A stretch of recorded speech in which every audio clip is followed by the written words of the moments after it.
Isang magandang Sabado po ng umaga sa ating lahat at ako po ay nagpapasalamat sa ating Panginoon at nagising po tayong muli sa isang umagang puno ng pag-asa.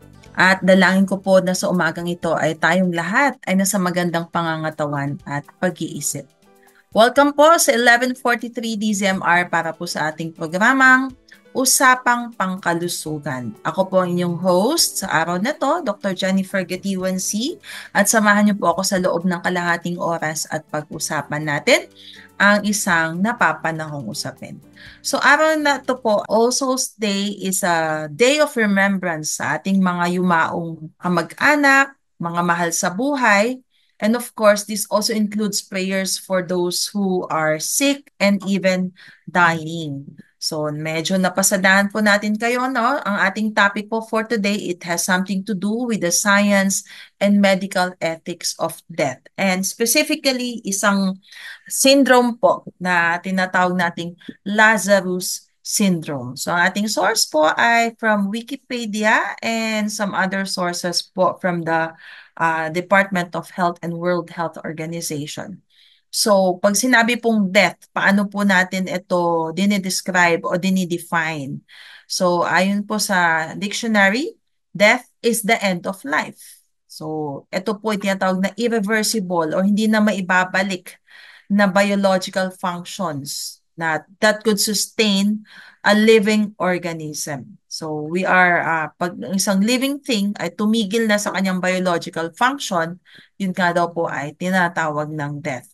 And the remains of the former organism normally begins to decompose after death. Yung po daw natira, no, yung naiwan, okay, ay unti-unti na pong nagde-decompose. Sabi nga sa Bible, from ashes to ashes. And death eventually and inevitably occurs in all living organisms. So, there's life and there is death. Ayan. As of the early 21st century, meron na daw pong around 56 million people die every year. Ayan. So, napakadami. And the most common cause, of course, is still aging, pagtanda. Followed by cardiovascular disease, sakit sa puso, no? At as of 2022, an estimated total of almost 110 billion humans have died. So, roughly daw, sabi dito sa ating source, ay 94% of all humans to have ever lived. But as we all know, 100% po talaga ang dying rate. Lahat po ng pinanganak ay pwede ding mamatay. Ayan.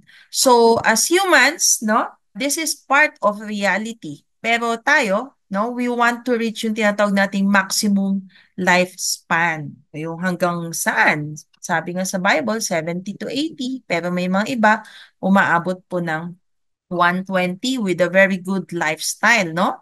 Calorie reduction, diet, and exercise. So technically, ang tawag lang daw po dito ay lifespan extension. So people want to live longer, healthier life. But as we all know, death is a reality.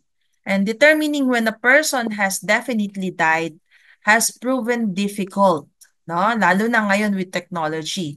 Noon po, initially, death was defined as occurring when breathing and heartbeat stop. Tumigil na daw po yung paghinga, tumigil na yung pagtipok ng puso. Ang tawag daw po dito ay clinical death. Pero with the advent of technology, meron na po tayong tinatawag na cardiopulmonary resuscitation, no?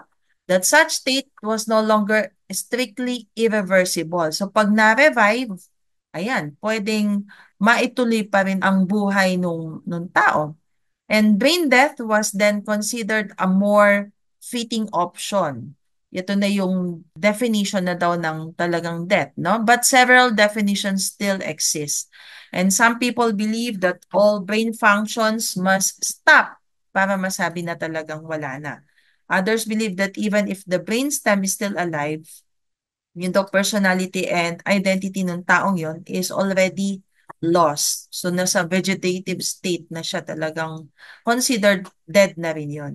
So brain death, it's sometimes used as the legal definition of death sa tao. And the cause of death is usually considered important lalo na pag ginawa po yung autopsy.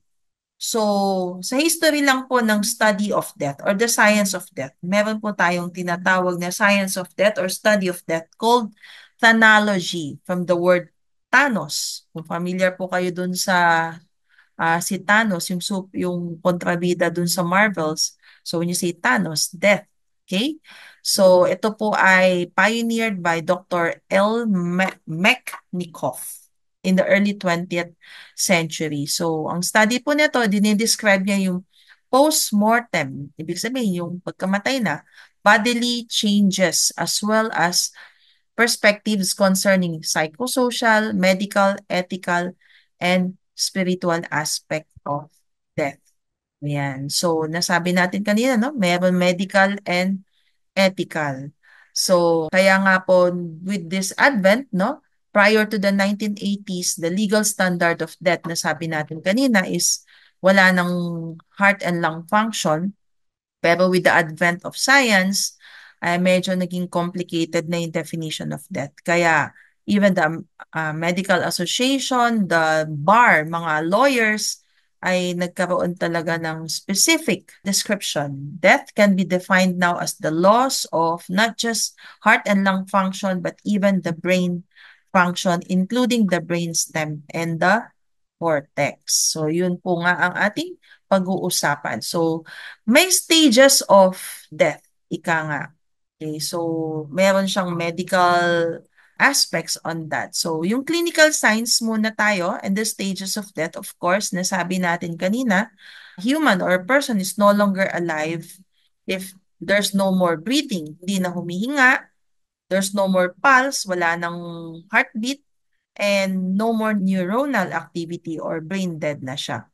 Kasi nga po, yung pong puso at baga natin, these are vital organs para mabuhay ang isang tao at yung sa kanyang paghinga. Okay, so pag hindi na talaga gumagana, categorized as death. And of course, yung brain being the central processing unit, the CPU of our body, pag naubusan nga ng oxygen na yan, this can lead to yung mga loss of brain functions. Of course, nagkakaroon na siya ng yung brain cells na mamatay na.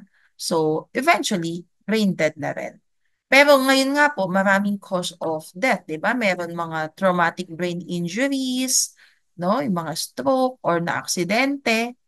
O yung iba naman po, yun, yung mga nasa vehicular accident na kung minsan ay because of the technology, ay kung minsan parang vegetative sila under mechanical ventilator, pero eventually pag tinanggal nga yung mga gadgets, nagkakaroon na ng irreversible damage to these major organs.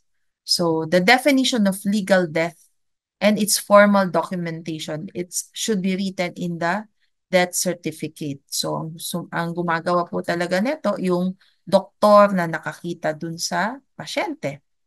And the certification applies to yung tinatawag nating physical or somatic death. Ayan. So, andito na po yung tinatawag nating molecular and cell death. So, ano po yung nangyayari sa katawan ng tao, no? Kapag siya ay namatay. Ito yung tinatawag na post-mortem changes o yung mga pagbabago.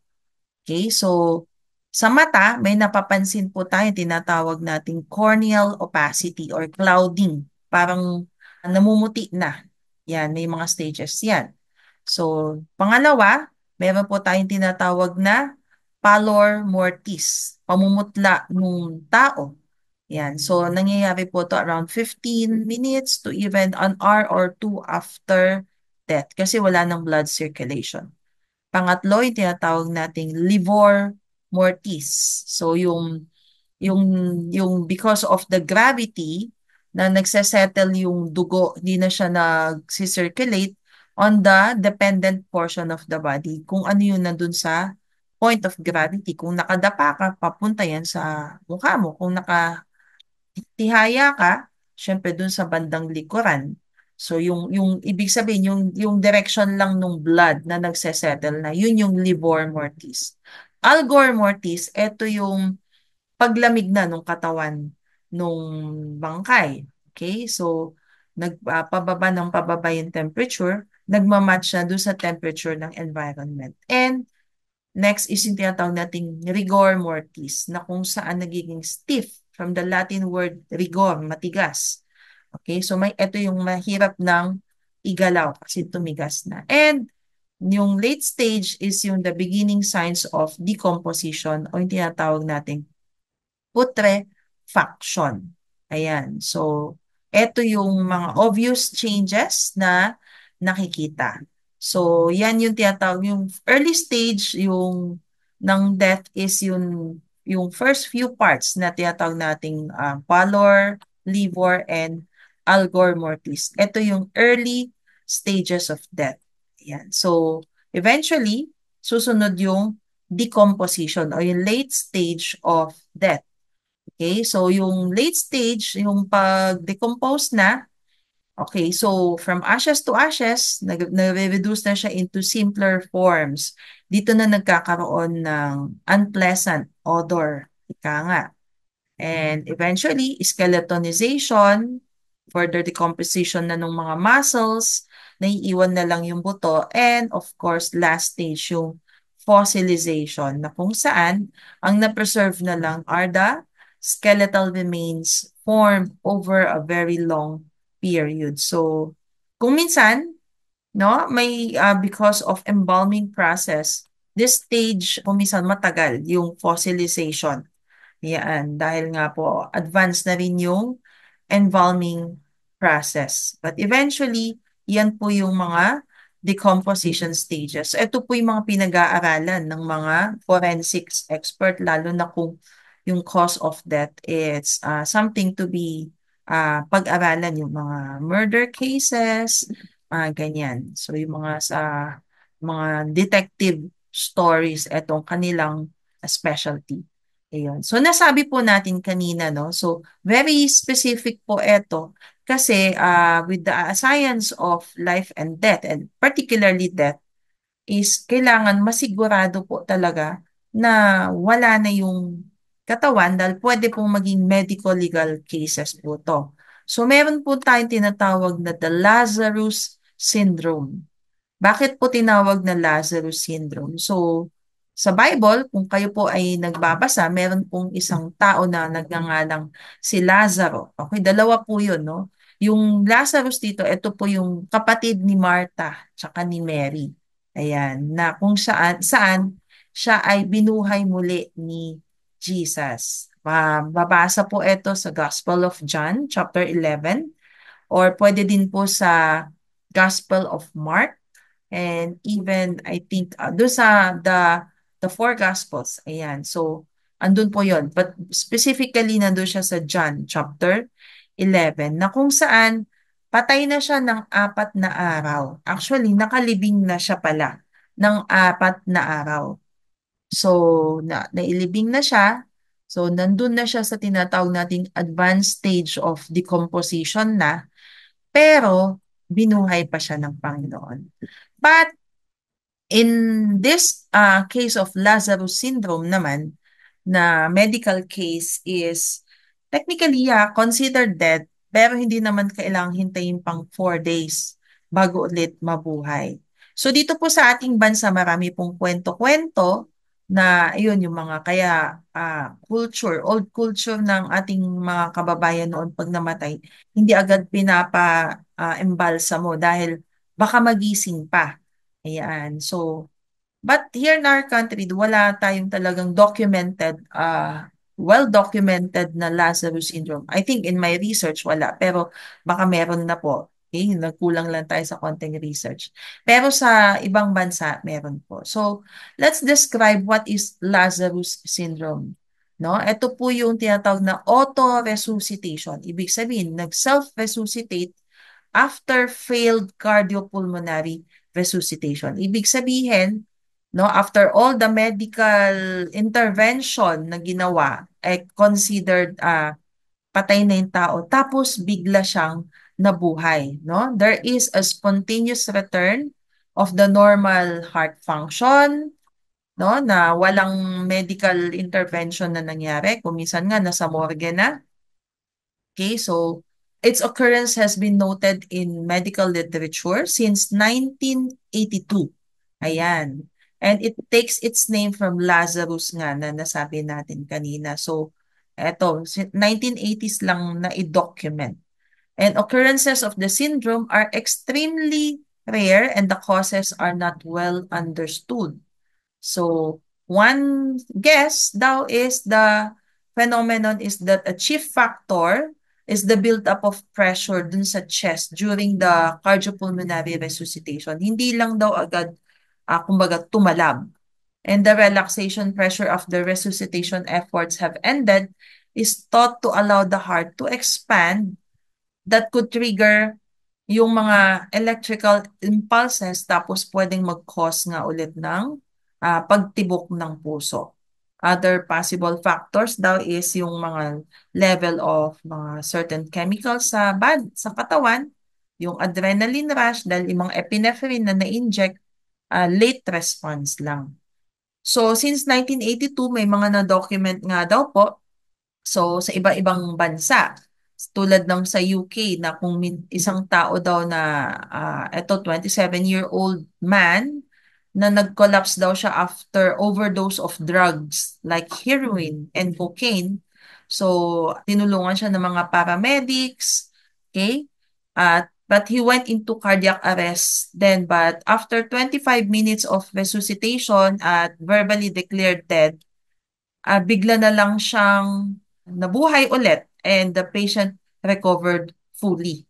Ayan. So yan yung mga notable cases. Meron naman case na yung isang matandang lalaki na nag-suffer siya ng aneurysm at siya ay na-heart attack at binigyan nga ng mga decompressions and defibrillations at eventually ay yung effort ng mga medical team ay hindi nag-succeed. So, pronounced dead. But 10 minutes later, bigla siyang nagising with no lasting physical and neurological problem. Nabuhay ulit. So, ang gandang ano no, no?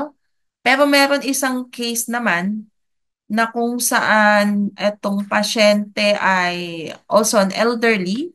Okay, sa US, this happened 2007, so just a few years ago, na after resuscitation, nagising siya.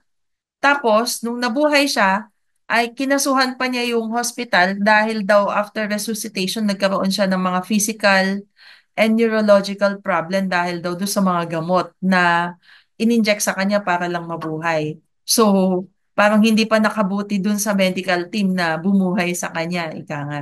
So, these are just some anecdotes, mga kwento ng tinatawag nating Lazarus syndrome, ika nga na they were already pronounced dead after medical interventions like cardiopulmonary resuscitation, pero nabuhay pa sila. Yung iba nabuhay, sandali lang namatay din eventually. Yung iba nabuhay, ilang linggo namatay din eventually. So, iba-iba. But basically, ang nangyari lang po, it's namatay sila, pronounced dead, but came back to life.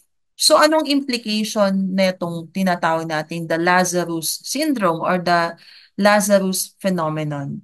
So the Lazarus phenomenon will raise ethical issues among the doctors na pag bago talaga nila sabihin na medically patay na yung taong to, after all the resuscitation efforts have done, kailangan sigurado talaga na in a way brain dead. So we have some method nga to say talaga na nag-stop na. Okay? So kaya meron tayong tinatawag na mga vital signs monitoring na kung saan tumigil na yung pagtibok ng puso, okay? Baksak na yung blood pressure, brain dead, okay? So tinitingnan din dun sa mata actually dahil kung brain dead makikita yung sa mata dahil hindi na nagre-respond yung pupils. So yun. Those are the basic things na to certify that the person is already dead. Pero because of this Lazarus phenomenon, ang mga doctors sometimes or the medical team, okay, the medical literature recommends observation of the patient's vital signs for 5 to 10 minutes after stopping or cessation of resuscitation before certifying death. Ayan, dahil nga po, baka nga biglang mabuhay ulit. Yun. So, as we end, ayan, sinabi na natin yung about this kind of death, no? Yung physical death or somatic death, clinically speaking, na kung saan tumigil yung paghinga, pagtibok ng puso, and irreversible brain function na. But the Bible also talks about other kind of death. This is what you call yung spiritual death, the second death, ika nga. So, sinabi sa Bible yung physical death. Nakita naman natin yung story ni Lazarus, okay? But eventually, spiritual death has been actually stated early on in the book of Genesis right away, no? Na kung saan yung panahon pa lang ni Adam at ni Eve, ang mga unang tao. So, spiritual death is separation from God. In Genesis chapter 2, verse 17, sabi dito, God told Adam, sinabi ni God kay Adan, that he would die the very day that he will eat the fruit of the tree of the knowledge of good and evil. So, yung oras na yon na kinagat o kinain ni Adan, yung prutas na yon, he spiritually died, no? He was then separated from God from that very moment. At because of that, he, together with his wife, si Eva, they were removed from the Garden of Eden. So, doon nakita natin spiritual death. Pero buhay pa siya physically, 'di ba? So, Adam had still experiences physically, but he had been spiritually now disconnected with God.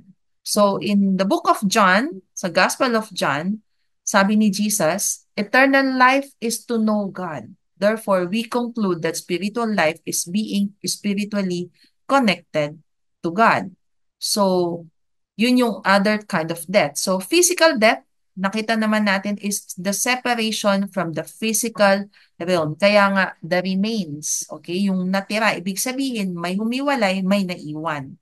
So, doon sa story ni Rachel, nung nanganganak siya doon sa bunsong anak, si Benjamin, yung kapatid ni Joseph, no? Namatay siya sa panganganak. So, ito yung what you call physical death. Okay? Another form of physical death na sabi natin is yung kay Lazarus. And another form of death naman is the spiritual death. Another Lazarus this time, wherein Jesus told about a man, no, who died physically, okay? Yung rich man na yon, but that man had tormenting spiritual experiences being separated from God in hell. So that's the eternal death na talagang eternal separation. So ano ba yon? Bakit nagkakaroon ng ganung death? Sabi sa Romans chapter 6 verse 23, yung contrast because of the result of sin. Okay?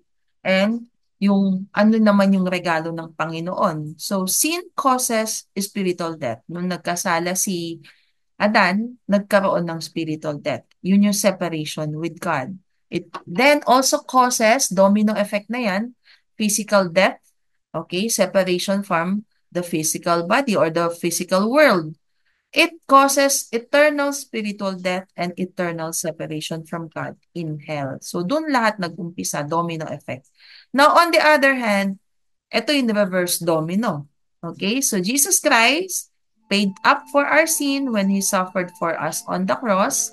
Eventually, He died, but we know that He rose again. And with that resurrection, there's eternal life. And that eternal life is being freely offered to those who believe in Jesus, the eternal relationship with God. So, pabalik kay God, who will receive the gift of Jesus. So, sa ating mga tagapakinig, no, if you have not yet received God's gift of eternal life, I think this is the best day, no? Every day is okay, but All Souls Day, okay, this is the best time to do it. Okay, so, imbis na reminis natin yung kamatayan, we can go from death to life, no? Salvation from death is a sin from God, no? That is a gift from God that is made available to those who believe in Jesus. At tatalikuran na natin ang ating mga kasalanan. But nevertheless, hindi po to na kukuha sa pagiging mabait. Okay? Regalo daw po to. Nung si Jesus, nung siya ay nakapako at na malapit ng mamatay, at tumingin siya sa langit at sinabi niya ito, Father, the hour has come. Diyos Ama, ito na yung oras. Glorify your Son, that your Son may glorify you, as you have given him authority over all flesh, katawang lupa, that he should give eternal life. Ayan, he can give eternal life to as many as you have given him. So, ibig sabihin, pwedeng lahat ng maniniwala. Anong klaseng life to? This is eternal life, that they may know you. Ibig sabihin, babalik yung relationship sa Panginoon, the only true God and Jesus Christ whom you have sent. So, yung promise ng Panginoon, no? Eternal life. And if we accept God's gift, we are reborn spiritually into eternity, and death will therefore have no more dominion. Hindi na maghahari ang kamatayan. We will be alive in Christ forever in eternity. And it can start now if you pray this simple prayer. No? Sincerely. Sabihin lang natin, Dear Jesus, I believe you are the Son of God, and that you died on the cross to rescue me from sin and death, and to restore me to the Father. I believe in you, and I want to have a relationship with you. I know I have sinned. Nagkasala po ako. Please forgive me and help me to live my life more like you. Amen. If you sincerely prayed that prayer, I want you to know that hindi ka na dapat matakot sa physical death. Dahil ang physical death is just simply the doorway, o ito lang daw po yung lagusan papunta sa eternal life na ipinangako sa atin ng Panginoon. So, eternal death is no longer our destiny, na yun ang mas dapat nating katakutan. And there's an amazing hope in our Christ Jesus. So, that's it po for today sa ating programang Usapang Pangkalusugan, our All Souls Day Special. Nawa sa sandaling panahon ay may naibigay po tayong linaw at mahalagang impormasyon tungkol po sa paksa natin sa araw na to. Aking dalangin ay mamuhay tayo ng malusog sa ating katawan at sa ating pag-iisip. Abangan niyo po muli ako sa susunod na Sabado, dito lamang po sa 1143 DZMR, a proud member of KB. Ating kalusugan ay kayamanang di mapapantayan. Happy weekend po sa ating lahat!